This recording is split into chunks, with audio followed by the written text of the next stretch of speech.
Hola, Dios te bendiga. Soy Andrés Quijano y por la gracia de Dios, el líder de este espacio llamado Inspira Podcast. Un espacio en donde cada persona o cada proyecto nos cuenta desde su origen hasta el presente sus vivencias y su experiencia y de cómo Dios de alguna manera incide en alguna etapa de su vida o de cómo Él permitió la apertura y desarrollo del proyecto. Quédese con nosotros, póngase cómodo, compartamos un momento donde aprenderemos de una historia que va a ser contada por nuestros invitados.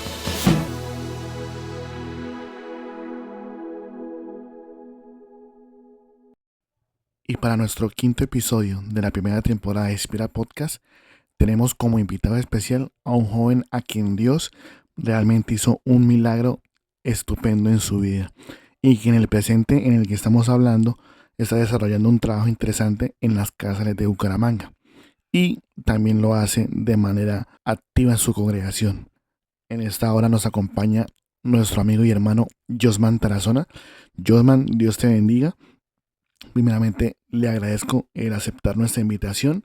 Sabemos que no es fácil poner a conocimiento público lo que Dios realmente ha hecho por nosotros.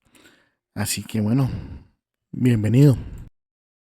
Bueno, gracias Andrés, gracias primeramente al Señor por tenernos aquí y bueno, sabemos que esto es un trabajo que es el Señor el que pone el querer como el hacer por su buena voluntad. Espero que esto sea de bendición para todo aquel que lo oye, que Dios impacte vidas porque nosotros somos eso, somos un testimonio, una carta leída ante los demás. Y lo que Dios quiere es eso, que la gente vea realmente que Él tiene el poder y tiene gente viva, testimonios vivos que testifican, valga la redundancia, de lo que Él puede lograr hacer con alguien que se dispone. Así que sin más preámbulos, comencemos. Como es tradicional en este sistema de nuestro podcast, es arrancar en los inicios. En este caso, usted dónde nace, cómo se llama. Bueno, yo nazco aquí en la bella ciudad bonita de Bucaramanga y gracias al Señor nacido y criado aquí. Me llamo Josman Tarazona, tengo 29 años hasta la hora, pues. Nací el 29 de mayo del 95. Perfecto, así que es usted de aquí. Bien, avancemos. En la etapa de infancia, uno siempre tiene como ese juguete predilecto. El de Josman, ¿cuál era? Un juguete. Hay uno en particular. Mi padre me regaló una moto, recuerdo que era plástica, de esas pequeñas. Nosotros vivíamos por ahí en el Nariño y en la calle 21 eso era de bajada y recuerdo que la motico era incluso azul con amarillo. Ese fue como el juguete que recuerdo de mi infancia. Bueno, para poner en conocimiento a los oyentes, cuando Josman dice Nariño, es un barrio de Bucaramanga que está situado justo al lado del barrio Girardot, para que ustedes se den un poco la idea. Así que prosigamos. Eh, ¿Programa favorito de Josman? Recuerdo de la niñez, de Aventuras en Pañales, se llamaba. Y también como todo niño, no sé si la mayoría o yo sea el único, veía Dragon Ball Z. Era lo que más tenía ahí como en el televisor. Ya para ir un poco más a fondo de esa etapa de infancia, ¿qué le gustaba hacer al Josman de niño? ¿Qué era lo que normalmente hacía? Pues la mayoría de la niñez o la infancia estuvimos ahí en el barrio Nariño. Recuerdo que jugábamos, pues sí alcancé a jugar un tiempo, en el escondite, a la lleva, Jervis ya, llamaban por ahí a tumbar unas tapas de gaseosa. Y pues la verdad no fue mucho, papá no nos dejaba salir mucho. Pero gracias a Dios sí, eso fue como uno de los recuerdos. Ah, también llegó un momento en donde jugábamos con unas pistolas de balines. Nos encontrábamos con chicos de la séptima y ahí en la calle 21, ahí en Nariño, y nos encontrábamos grupos de 10, 20 a jugar ahí a darnos balín, decíamos. Mi tía, ella era como mi segunda madre. me gustaba mucho, de hecho, ir allí respecto a que ella era como mi alcahueta, ¿no? La tía, si usted quería más comida, le daba, si necesitaba plata, ella sacaba y daba. Y era alguien muy querida. De hecho, todavía en algunos momentos recuerdo que ella decía era que quería verme bien, que quería verme cambiado. Y pues bueno, para la gloria y honra de Dios, creo que aquí estamos. Conociendo así que su tía fue una parte vital de su infancia, ¿cómo resume la vivencia? ¿Cómo cree que fue esa etapa? Bueno, mi infancia fue algo difícil. Mi papá, desde temprana edad, él consumía sustancias psicoactivas y él era un trabajador independiente. Pero gracias a Dios nunca faltó nada en la casa. Siempre había comidita y había ropa y un techo muy digno, gracias al Señor. Pero alcancé a jugar hasta cierta edad, a jugar con los otros niños de la cuadra y a disfrutar, por decirlo de algún modo. Pero hubo un momento en donde ya todo se torna denso, oscuro, donde ya no es tan infancia, ya viene siendo otra etapa muy diferente. Cuando usted se refiere exactamente, y es algo que me llama mucho la atención, que viene de una temporada a una etapa densa y oscura, es cuando yo me imagino que viene lo más trascendental que lo hace cambiar a usted, ¿no? No sé si de pronto usted me puede ampliar cómo usted se aventura en esa etapa, como se la define densa y oscura.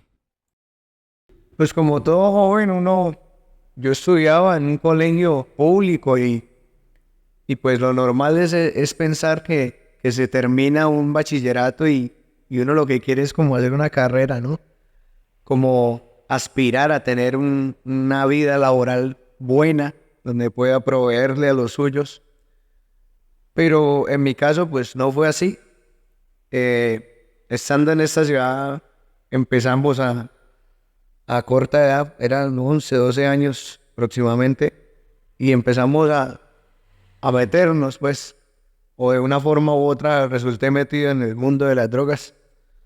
Pero pues, gracias al Señor, aquí estamos para contar esto.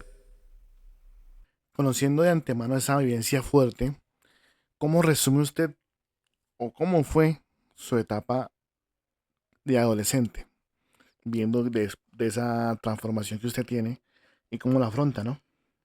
Cuéntenos un poco. La adolescencia, yo creería que lo que fue infancia y adolescencia para mí fue algo muy corto, porque según yo empiezo mi vida en este mundo de las drogas de 11 a 12 años y ya no pensaba como otro niño más de pronto de ir a un cine, de ir a un parque con mis padres, porque ya yo quería ir era de pronto a robar para obtener dinero, para una fiesta, para comprar lo que a mí me gustaba, lo que yo quería.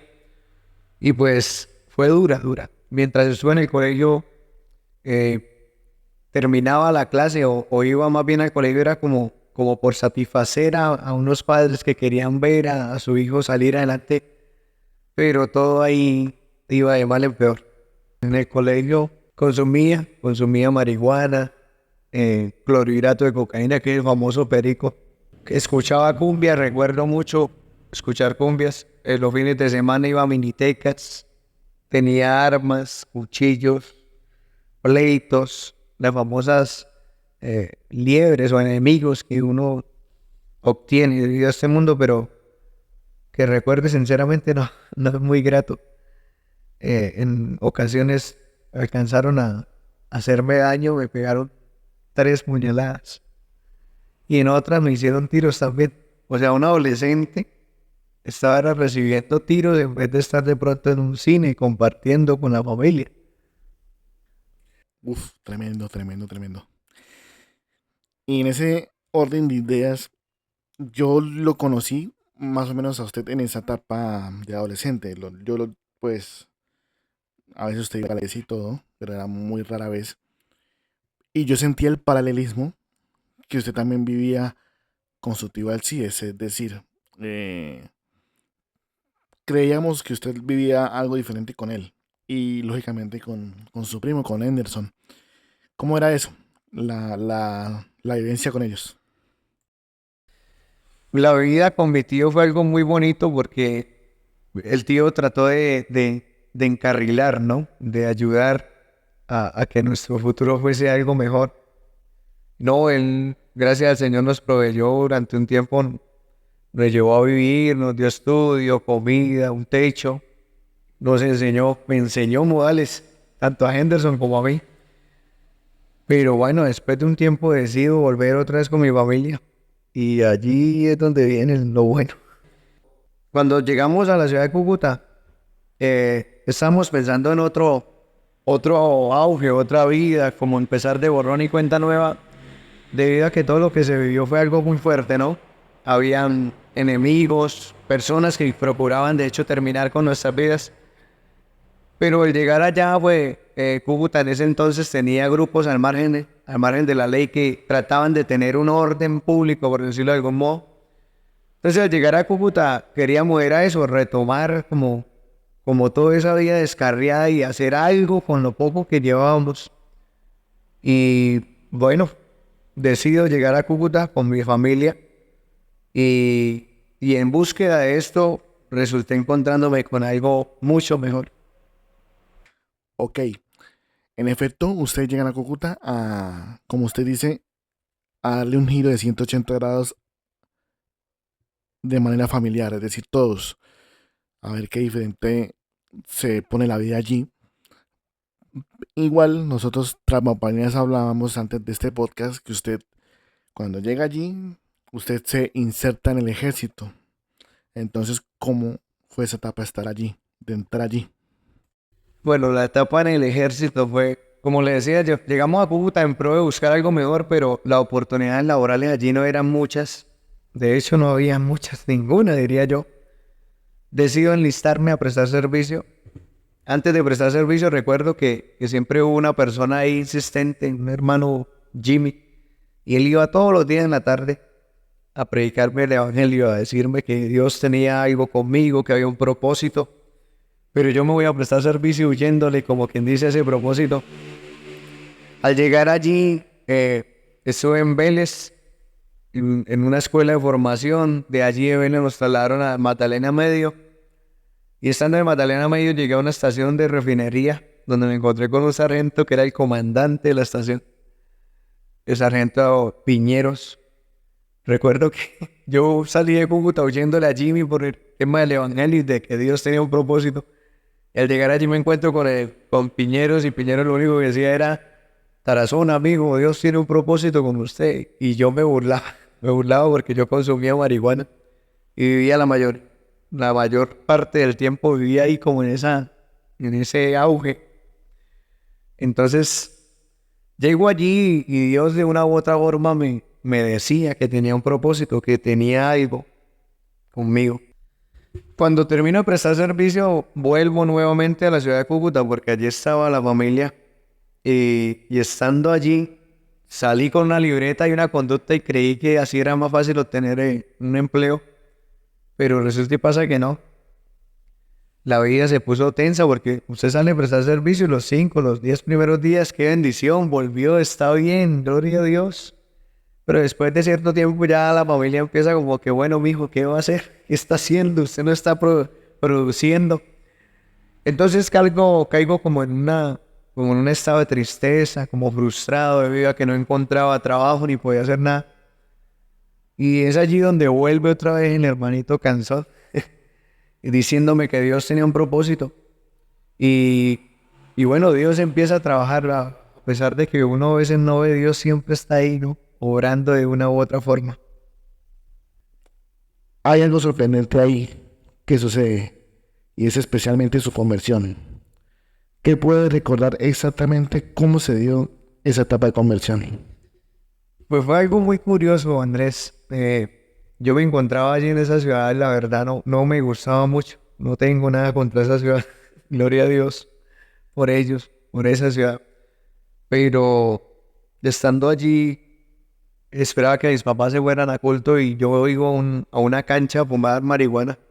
La mentira que me metía era que yo sacaba todo el tabaco del cigarrillo y llenaba la mitad de marihuana y la mitad de tabaco para disimular el olor en cierta forma, pero eso es una mentira que uno se mete en la cabeza. Estando allí cierto día, recuerdo que en la entrada de la casa había un portón gigante y papá siempre me decía, vamos a culto, pero yo siempre le sacaba el cuerpo, ¿no? El quite, la excusa de siempre. Hasta que una tarde el hombre se para ahí en el portón y me dice, yo todos los días le digo a usted que vaya a culto, o la mayoría de veces siempre lo invito, pero hoy algo me dice que le diga que vaya a culto. Entonces cuando papá dice esa frase, yo dije, automáticamente dije, papá, o a papá se le corrió el techo, se enlocó este hombre. Por eso el tipo hace que yo le dije, caminen adelante y yo voy a estar ahí pendiente, yo voy. Pero mi pensado siempre fue salir a la cancha. Ese día no sé por qué, el único pantalón que tenía, la única camisa blanca de botones, recuerdo tanto, con los únicos tenis que tenía, me los puse, pero mi pensado era ir a fumar marihuana. Sin embargo, a esta época, a esta fecha, ese día yo salgo a fumar marihuana y en mi mente estaba ese pensar, pero resulté fue postrado en un altar de una iglesia allí en el barrio La Ermita. Y ahí fue donde Dios me pasó como una película, diría yo, un panorama de lo que había vivido hasta allí. Y me dio a entender que sin Él no podía hacer nada. Entonces yo decido decirle al Señor que no tenía nada, que le entregaba mi vida y Dios automáticamente inicia a mostrarme que de verdad Él era el Dios el cual venía hace rato a la pata, por decirlo así, de cumplir un propósito en mi vida. Qué bueno es Dios, definitivamente. De la manera más inesperada es donde usted se convierte al Evangelio. Pero trayendo a colación la afirmación que usted decía hace unos minutos de que pues no era del todo de su agrado Cúcuta, que pues no tiene nada en contra de esa ciudad, pero se le da la oportunidad de volver a Bucaramanga, es decir, a tener que enfrentar nuevamente a ese pasado donde pues allí las cosas no fueron tan agradables, pero usted va obviamente ya muy diferente a lo que ya era antes. Entonces, ¿cómo fue esa sensación? Es decir, de llegar allí a Bucaramanga y el cómo sea ese traslado de pasar de Cúcuta a Bucaramanga. Andresito, pues con Dios las cosas son tan bonitas. Yo estaba en una empresa, entré a trabajar en una empresa de seguridad muy reconocida y en el lugar donde estaban los compañeros siempre decían que no, que ahí no habían traslados, que ahí era lo más probable era que lo echaran a uno. Pero recuerdo haber pedido el traslado y Dios me lo concedió. Yo lo pedí en una época como de agosto y el 11 de noviembre me llaman, me dicen que sí hay traslado. Me dispongo a venir a esta ciudad y en el trayecto de Cúcuta a Bucaramanga venía mi moto. Yo le decía era a Dios, si yo vuelvo al mismo barrio donde me crié, lo más probable es que vuelva otra vez atrás. O sea, ya venía una llama dentro de mí, esa conversión de la cual se habla mucho. Dios ya había hecho algo ahí en mi vida y yo no quería volver a lo mismo. Pero al llegar aquí a la entrada de Bucaramanga y el barrio Morro Rico, me llamó mi tío Alcide nuevamente, ofreciéndome posada, pero ya no en el barrio donde me crié, sino en otro sector de la ciudad. Y no, hermano, fue algo sorprendente. Dios me trae, yo empiezo a congregarme, eh, Él empieza a obrar. En una ocasión estaba en un culto en un barrio, en Girardot. Recuerdo estar cantando una canción por un momento en tu presencia. Yo estaba cantando, según yo cantando normal, cuando de un momento a otro las personas delante voltearon a mirar, giraron a mirarme y empezaron a hablar en nuevas lenguas. Y fue algo extraordinario. Yo, pero ¿cómo así? Cuando me fijé en sí, yo lo que hice fue cerrar los ojos porque me asusté y tenía las manos arriba, adorando a Dios. Al salir del culto, los hermanos me dijeron que era que yo estaba hablando en lenguas. O sea, el Señor me había llenado con su Espíritu Santo y yo no me había dado cuenta si no me cuentan, pues. Y no, de allí pido bautismo. Un hermano me dice, no, hermano, es que no sabemos si usted ha cambiado o no. Entonces me trasladé porque mis padres se volvieron de Cúcuta. y empecé a buscar las claves bautismales. De hecho, me pasó algo muy curioso porque yo hago las claves bautismales y el domingo que me voy a bautizar, ese viernes, el pastor sale del ministerio.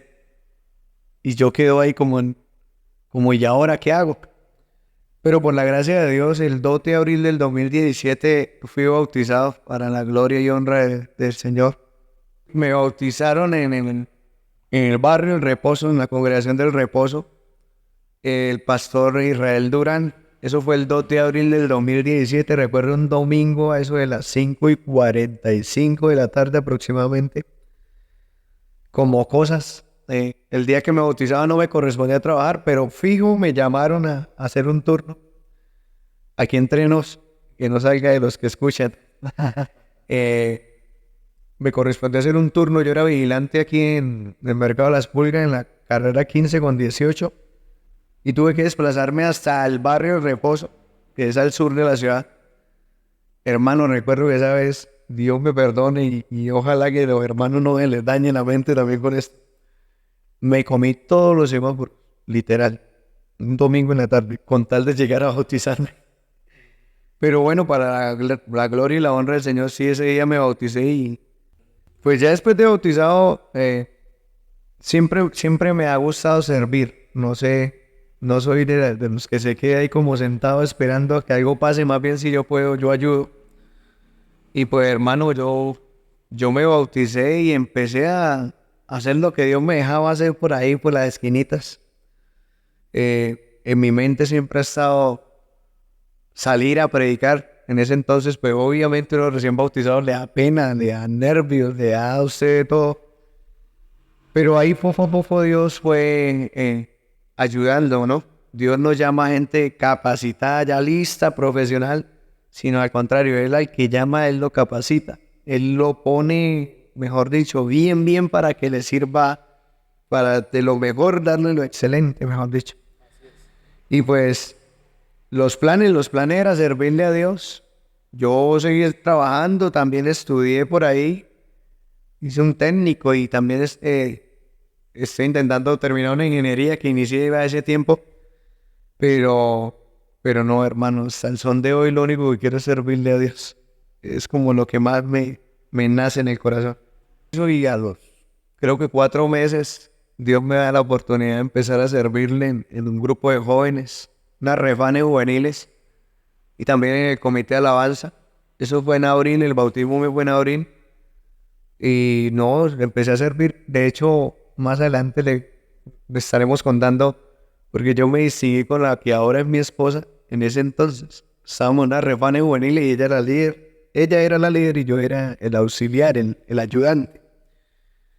Que me haya marcado de una vivencia que me haya marcado mucho fue ese mismo 2017 en noviembre, no estoy seguro si el 2 o el 3 de noviembre, estando en un campamento en una finca, la finca de Arca, durante un lapso de tiempo de descanso de un culto a otro, una mamá estaba alimentando a un niño y el niño se atraganta.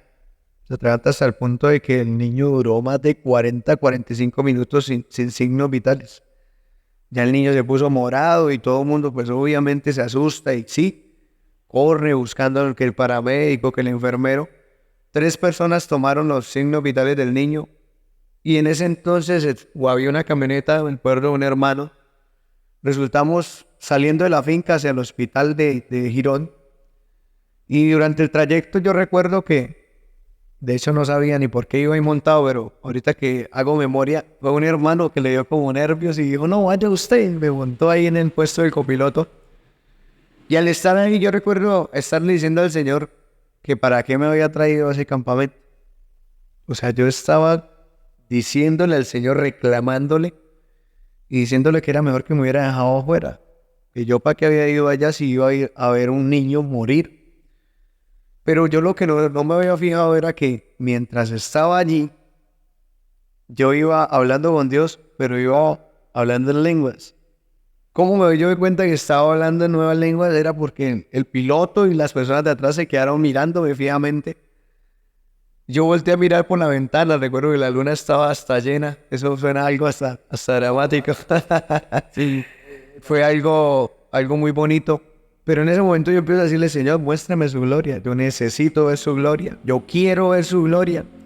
Y fue tan repetitivo lo que le pedí al Señor, que después ya aproximadamente creería yo que 1 hora, el niño vuelve otra vez en sí.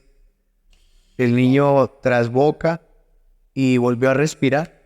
Al llegar al hospital, nosotros lo que hicimos fue pasar derecho, porque se supone que es una urgencia, uno va asustado. Pasamos derecho, no, que el niño le pasó esto y lo otro, y el médico salió y se quedó mirándolo y dijo, ustedes están locos, el niño está estable. Pero el médico no había vivido lo que nosotros vimos en la finca y durante el trayecto a la finca. Entonces, para mí ese fue como el sello que Dios me puso en la vida. No, tremendo eso. No, Dios mío, o sea, yo sé, no sé cómo uno puede escribir en tan poco tiempo que pase todo, ¿no? De la muerte del niño, en que usted también tenga un momento con Dios muy potente y pues que vea usted la mano de Dios obrando en un milagro, porque uno pues, lo primero que hace uno es orar, ¿no? Pero usted concretamente dice, muéstreme su gloria, ¿no? Y pues se la mostró de una manera tangible, visible, ¿no? Usted hablaba precisamente en los servicios de Refan de que conoce a la persona que iba a ser su esposa.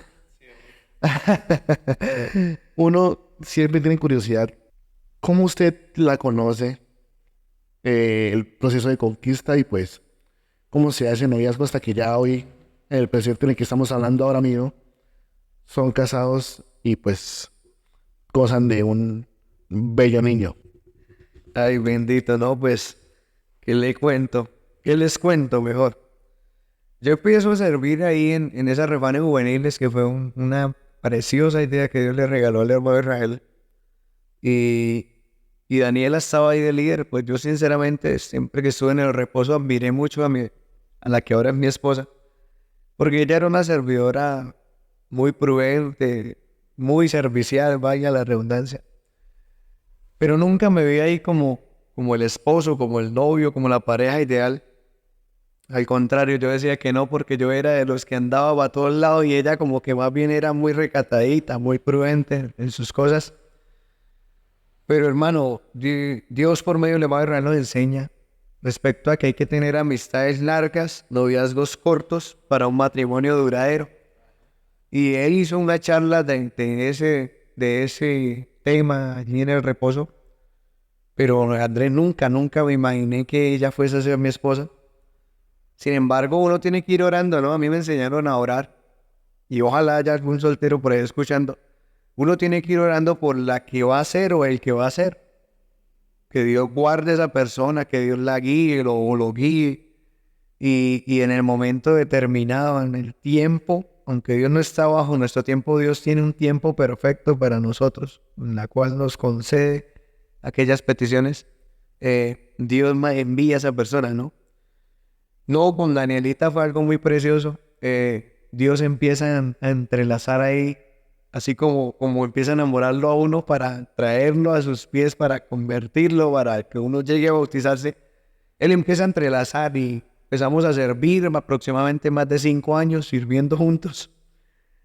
Y de un momento a otro yo la invité a comer pizza.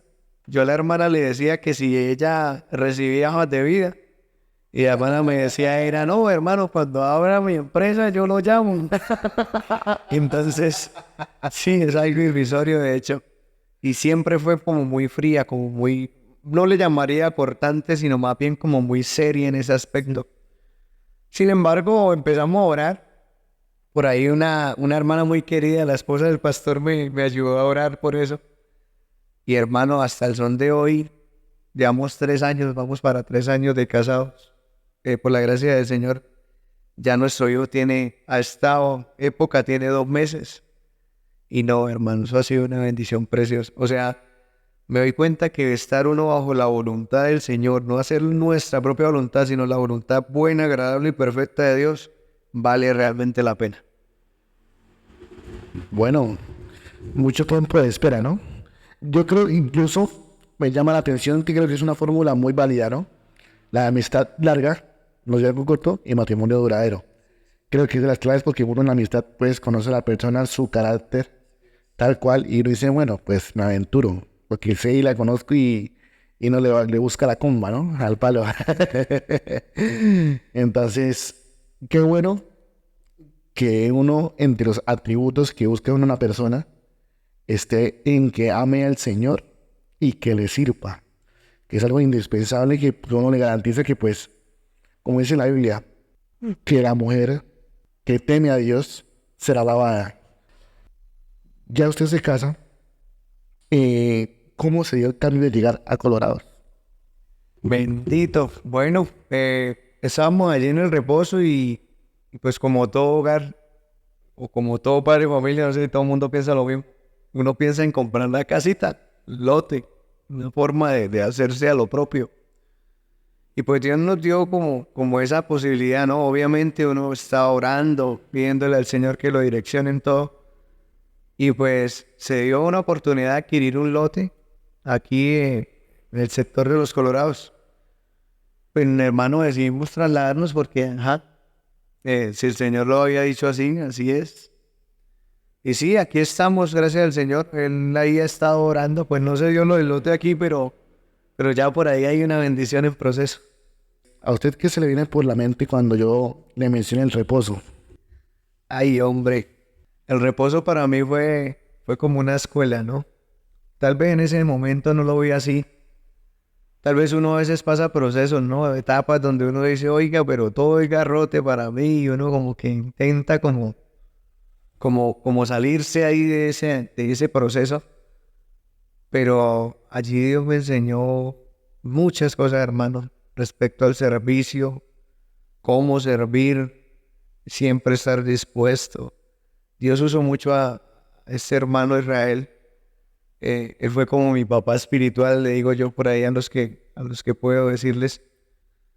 Porque hermano, fue el ejemplo de oración, de búsqueda de Dios, de estar siempre dispuesto, disponible. En el reposo Dios trató de una manera muy especial, hermano. Dios me bendijo allí, tanto desde bautizado hasta el privilegio de servirle y salir con esposa de allí. Entonces son muchas, no sé si podría decir emociones o sentimientos encontrados. Pero bueno, gloria a Dios por todo eso. Bien, ahora vamos a arrancar una etapa que no podemos evadir y es la de los gustos. Es de conocerle a usted por qué le gusta y qué le gusta. Así que empecemos por la comida. ¿Su comida favorita cuál es? Comida favorita, el arroz con pollo. Eso sí es fijo. Y ojalá con Coca-Cola. Ah, bueno, sí, perfecto. Y el botón pancito de por medio, ¿no? Bendito. Su lugar favorito y el que me gustaría conocer. Hermano Andrés, pues, ¿qué le cuento? Antes de conocer al Señor, mi lugar favorito era ahí al kilómetro 9 aquí vía a Cúcuta, que es como un mirador. Pero sinceramente ahorita, mi lugar favorito no es un lugar. Mi lugar favorito es donde yo pueda estar sirviéndole a Dios y sé que de pronto, uy, hermano, por salir en el pop con esto, lo otro no. La verdad, hermano, a mí me encanta donde Dios quiera llevarme, pero mientras le esté sirviendo. No solamente tiene que ser predicar, no. Si hay que cantar, se canta. Si hay que barrer, se barre. Si hay que entregar un tratado, se entrega. Pero mi lugar favorito es donde Dios me lleve y ojalá pueda servirle, que es en todo lugar, de hecho. Y un lugar que quisiera conocer, pues hermano, yo no sé qué tan seguido le respondan lo mismo, pero yo quiero ir a Israel. Me encantaría ir a conocer allí muchas cosas. Alguien que recuerde o que a quienes recuerde y que ya no estén. Hombre, mi tía Carmen, yo le decía que ella era mi segunda mamá y un primo, mi primo Henderson, ya no están. Ellos partieron ya de este plano. Creo que el pensar y el recordarlos me recuerda la misión que el Señor nos dejó, de decirle a todo mundo que el Señor lo único que quiere es que todo mundo se salve, que se arrepientan y se salve. Y yo cada vez que me acuerdo de ellos, recuerdo que tengo una tarea, que Dios me dio una tarea y es predicar el evangelio a toda criatura. ¿Para qué? Para que puedan creer y obedecer y proceder así a tener una vida eterna en Cristo. Una predicación que lo haya impactado. No recuerdo el tema o el lema. Recuerdo que estaban en Caldas, la central de Caldas, y estaba predicando de hermano Andrés Mauricio Saldarriaga, morenito, bajito él, acuerpadito, digámoslo. Recuerdo haber estado diciéndole al Señor que me confirmara algo, un llamado que Dios me hizo, la verdad, o sea que recuerdo estar en las bancas de atrás, las últimas sillas, porque ya no hay banca, hay unas sillas azules. Y hermano, yo tenía la mano en lo alto, adorando a Dios, cantándole.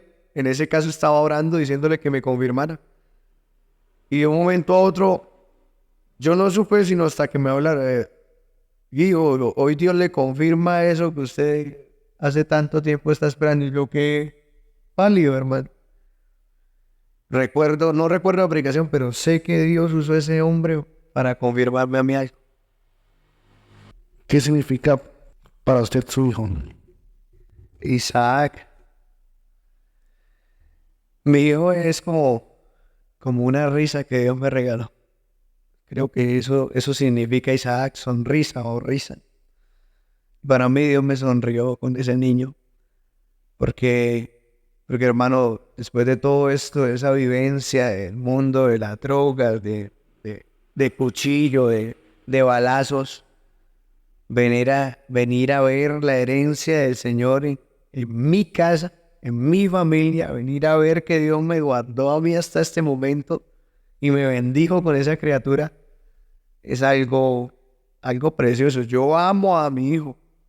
Por encima de mi hijo siempre va a estar Dios. Pero yo creo que por ahora terrenalmente es la persona más importante en mi vida. Obviamente junto a mi esposa. Un día para recordar y otro para olvidar. Un día para recordar. 10 de septiembre del 2003. 2023. Un culto en donde Dios hizo una cosa preciosísima aquí en Colorados. Sinceramente, siempre quiero vivir recordando eso de lo que Dios puede hacer cuando una congregación, cuando la iglesia se une en adoración, es algo extremadamente precioso. Y un día para olvidar, que ya no quisiera así recordar, yo creo que mi vida pasada, hermano, todos esos días. Pues la verdad, que quisiera olvidar el entierro de mi tía, me dio muy duro. Todavía lo recuerdo y me llena de nostalgia el momento. Una canción estandarte de su vida, o una canción que usted diga, es un mensaje contundente y que definitivamente me llega al corazón. La canción se llama Eres mi todo y la canta el hermano Jairo García. Pues yo no soy del llano, pero la letra que tiene esa canción, hermano, es demasiado diciente. Porque realmente Jesús es mi todo. Él para mí significa todo, absolutamente todo. Un versículo favorito. El Salmo 138, verso 8. Alguien alguna vez me dijo, apropiese ese versículo. Y solamente me quedé con el inicio. Jehová cumplirá su propósito en mí. Eso ha sido algo extremadamente de ayuda para mí. O sea, ha sido algo precioso que Dios me regaló a través de una diaconisa allí en el reposo. Y en momentos duros, bonitos, y en cualquier momento, hermano, recordar que Dios tiene un propósito es algo muy inspirador. Jehová cumplirá su propósito en mí. No desampares la obra de tus manos. Salmo 138, 8. Un cantante o una agrupación que considere usted que es de su mayor gusto. Hermano, pues me encanta, me gusta mucho las letras o las canciones del hermano Akerles. También he empezado a escuchar al hermano Jairo García, tiene unas letras muy preciosas. Dios los ha inspirado de verdad, netamente. Y sí creería yo que esos dos, el hermano Kernel y el hermano Jairo García, ojalá algún día pueda conocerlos. Hablando, quizás no estaban en la programación, pero yo siempre pregunto a la persona, y es, ¿cuál cree usted que tenga un sueño por cumplir? Un sueño. Hermano, pues mientras estuve sin Dios, mi sueño era ser policía, aquí entre nos. Pero ahorita que Dios me cambió el rumbo, que Dios se cruzó porque yo la verdad no puntaba con él, mi sueño es servirle. Eh, yo no sé qué tan seguido le responda lo mismo, pero a veces yo termino cansado y mi esposa, amor, pero usted no descansa. Pero hermano, la satisfacción de saber que uno le sirve a Dios es algo único. Yo sueño con servirle a Dios, no tanto en un ministerio. Si Dios así lo quisiere, pues gloria a Dios. Pero por ahora, servirle a Dios en lo que más pueda. Quizá esa era la pregunta que seguía, ¿no? Es si de pronto en alguna vez en la mente de Josman medita un ministerio. Hombre, esos son sueños en Dios. Pues yo siempre le he tenido respeto a hablar esto porque no es tanto el querer. Hay gente que quiere y por sus propios medios lo logra. Pero recordemos que todo es por un llamado. Dios llama, capacita y Él mismo se dota de métodos, ¿no? Para llevar al que Él escoge hasta donde Él quiere. Y mientras las cosas sean guiadas por Él, hermano, eso ahí no hay nada. Si le van a meter el pie, eso ahí no hay nada. Porque si Dios es con nosotros, ¿quién contra nosotros? Dice la Escritura. Y pues, ahí vamos. Yo lo único que quiero es que los sueños de Dios sean... mi sueño es que sean eso. Que se cumpla el sueño de Dios en mi vida. Amén. Y bueno, como última pregunta y como insignia de todos los podcasts, tenemos siempre una pregunta que nunca puede faltar y es que a la persona, concretamente a nuestros invitados, los ponemos en una situación que no han vivido, pero que si los pusiéramos a vivir la situación, ellos cómo la resolverían. En este caso, sabemos que el lineamiento de este podcast y la historia de Josman nos conduce a una palabra clave, creo que se ha repetido, y es servicio. Y la pregunta debe ser acorde, creo. Han oído ustedes muchas preguntas, ¿no? Que usted quería en cierto caso, que si usted se volviera al pasado, a quién buscaría o quién reviviría. Pero en este caso, me gustaría que fuera una situación completamente espiritual. Uno nunca sabe. Pero yo lo diría, Guzmán, está en medio de un congreso o una convención y está usted en el atril con un micrófono. ¿Qué mensaje usted le diría en ese momento a la iglesia y a los espectadores que lo escuchen en ese momento? Bendito. A la iglesia le diría que hay que orar y perseverar. Necesitamos estar en oración siempre, siempre. El Señor hablaba de eso en muchas ocasiones. Le instó a los discípulos a estar en oración para no caer en tentación. Y a través de la oración Dios nos revela cosas. De hecho, Él dice, clama a mí, yo te responderé. Dando a entender que al que le pide, al que le habla, al que le clama, Él le responde. Y perseverar, hermano, hasta lo último. Hasta que suene la trompeta y estemos arriba en gloria. A la iglesia le diría eso, orar y perseverar. Y a los amigos, porque sé que esto, por el favor del Señor, va a llegar a oído de amigos. Hay que decirles que de modo que si alguno está en Cristo, nueva criatura es. Y eso es lo que se pretende, bueno, lo que yo quiero que Dios muestre a través de esto, es que la gente sepa que Dios tiene el poder de transformarle la vida sin importar cuál haya sido su error o su pasado. Dios es un Dios de oportunidades, alguien que sí sabe realmente darle oportunidad a la gente. Entonces, orar y perseverar, y a los amigos que le entreguen la vida al Señor, que eso es lo mejor que uno puede hacer. Amén, amén, amén. Así es. Bueno, hemos llegado hasta el final, ha transcurrido el tiempo y yo personalmente lo voy a confesar públicamente y ya que está Josman acá, me he llenado de fe, de pasión por el servicio a Dios a través de la vida de este hombre, de este joven, a quien Dios le plació salvarlo y le ha regalado una esperanza y una oportunidad. Y ese es el resumen de esta historia, que Dios nunca se rindió y tiene esperanza para todos los que viven, porque mientras haya vida, hay esperanza. Entonces, ha sido una historia muy inspiradora, aunque fuerte en un principio, pero que tiene un buen final como el que estamos viendo ahora. Y que para mí ha sido un placer oírla, aprender, tomar lección. Y sé que muchos de los que están oyendo se quedan con algo. Y la constante del servicio a Dios y la pasión que tiene. Y yo quiero decirle a Josman que ojalá ese fuego no lo deje apagar, que permanentemente, como le dice Pablo a Timoteo, aviva el fuego del don de Dios que está en ti. Sé que Dios tendrá planes con usted que yo no imagino, ni usted tampoco, pero que son muy grandes.